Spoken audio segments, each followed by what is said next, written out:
সুস্বাস কিচেনের তরফ থেকে আপনাদের জানাই অনেক ভালোবাসা, অনেক অভিনন্দন।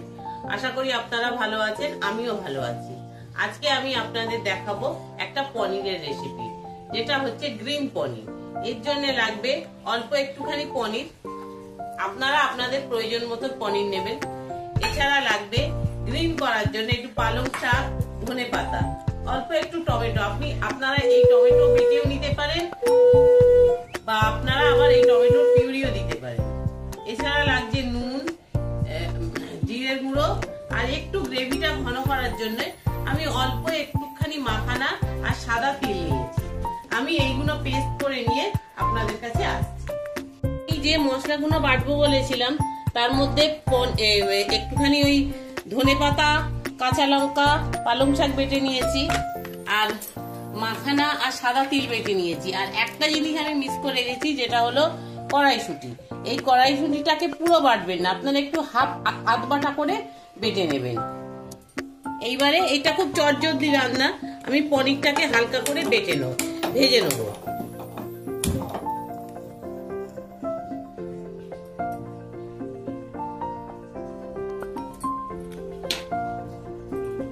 আমি কড়াই তেল দিয়ে দিলাম।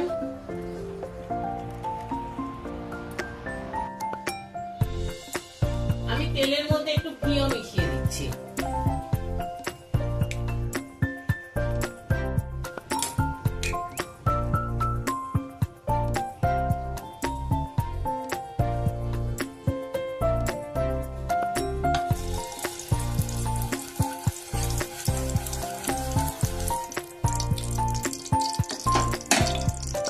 দেখুন, আমার এই তেলটা গরম হয়ে গেছে। এর মধ্যে আমি এই পনিরগুলোকে দিয়ে দেবো।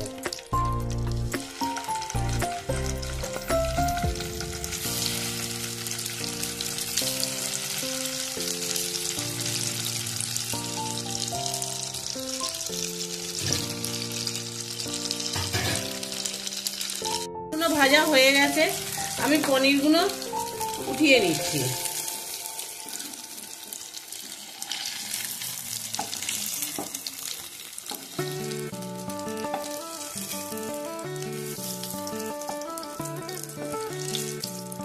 এবারে এই তেলের মধ্যেই আমি একটু গোটা জিরে ফোড়ন দিয়ে দেবো।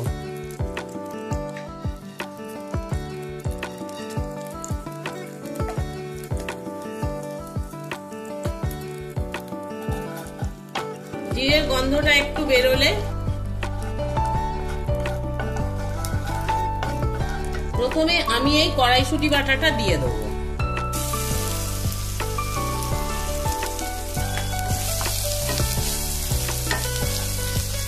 আপনারা কিন্তু এই সময় গ্যাসটা একদম কম রাখবেন।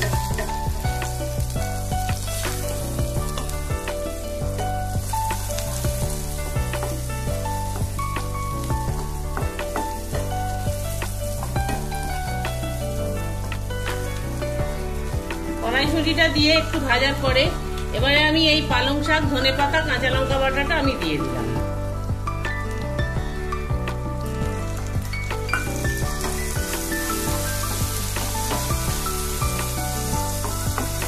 এটা দিয়ে একটু নেড়ে এবারে আমি যে টমেটো আর মাখনা আর বেটে রেখেছিলাম সাদা তিল, ওইটা আমি দিয়ে দেবো।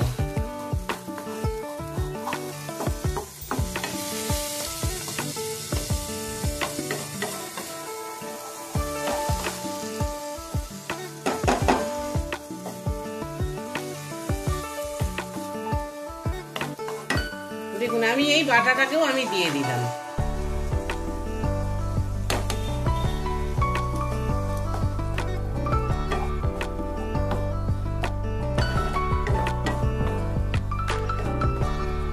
দিয়ে আমি এখন একটু কষবো। তারপরে আমি এর মধ্যে অল্প যে মশলা, একটু নুন আর জিরের গুঁড়ো, ওইটাই আমি দিয়ে দেবো।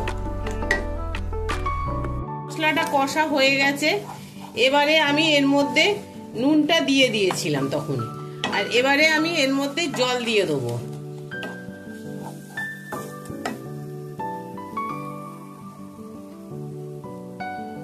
এই মিক্সির বাটি দেওয়া জলটা আমি এর ভেতরে দিয়ে দিলাম। দিয়ে এবারে আমি গ্যাসটাকে বাড়িয়ে দেবো।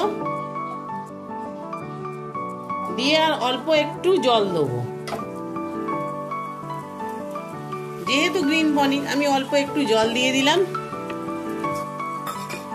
দিয়ে এবারে আমি পনিরগুলোকে দিয়ে দেবো।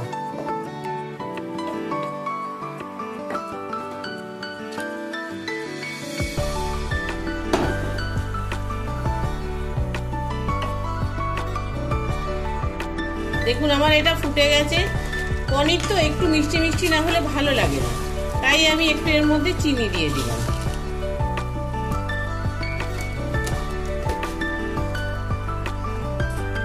এবার আমি নামিয়ে নিচ্ছি। আমার এই গ্রিন পনির হয়ে গেছে। এবারে আমার মিঠাই রানী খেয়ে দেখছে কিরকম বলছে, ওই বলুক।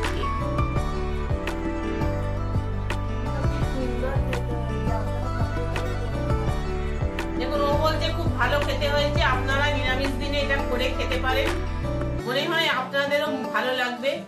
তাই আমি বলছি যদি এই চ্যানেল আপনাদের রান্নাটা ভালো লাগে আপনারা অবশ্যই করবেন, আর পাশে থাকা বেল আইকনটা টিপবেন, প্রচুর লাইক করবেন, শেয়ার করবেন, আর তাহলে পরবর্তী রান্নার ভিডিও নিয়ে আমি আপনাদের কাছে চলে যেতে পারবো।